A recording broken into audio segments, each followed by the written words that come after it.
Welcome to the Right News Network. This is your 2-hourly news summary. I'm Emma Hurt. Here's what you need to know right now.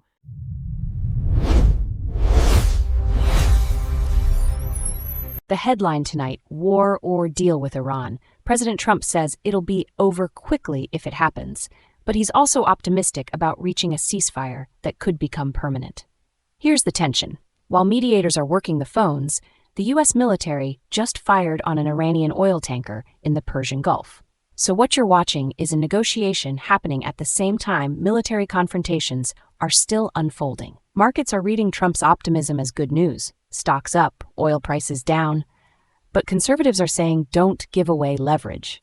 The question now is whether both sides can actually sustain this ceasefire long enough to make peace stick.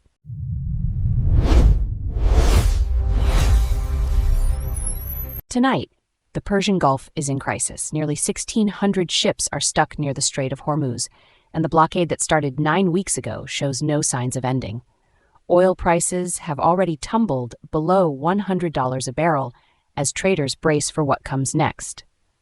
The question now is whether this becomes a permanent shift in global energy markets, or whether diplomacy can break the deadlock before the economic damage spreads beyond the region.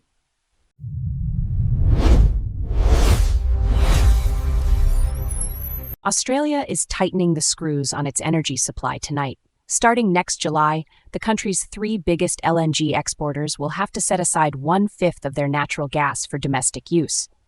At the same time, the government is stockpiling nearly 1 billion liters of diesel and aviation fuel.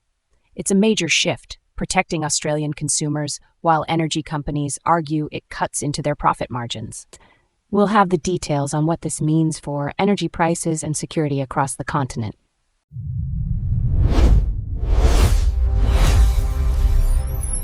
The Trump administration is rewriting the counterterrorism playbook.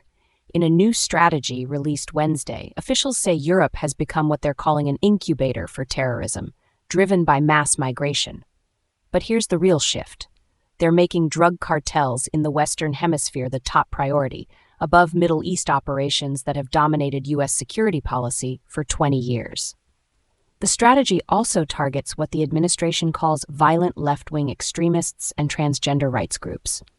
It's a sharp departure, and it's already drawing pushback from European allies and critics who say it politicizes national security.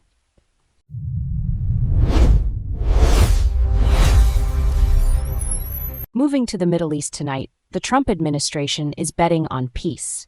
They've just put a framework on the table with Iran, proposing to reopen the Strait of Hormuz and end a conflict that's killed thousands. But here's the problem. Washington is waiting for Tehran to respond, and the shipping industry, they're not convinced yet. Companies that move cargo through the Persian Gulf are saying, not so fast. They want proof before they send their vessels back through those waters. That's significant because 1/3 of global maritime trade moves through that strait. If this deal works, it could reshape energy markets worldwide.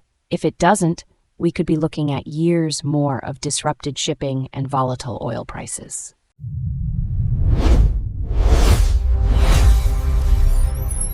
That's your quick summary. I'm Emma Hurt. We'll be back with the full broadcast and in-depth analysis in just a few hours.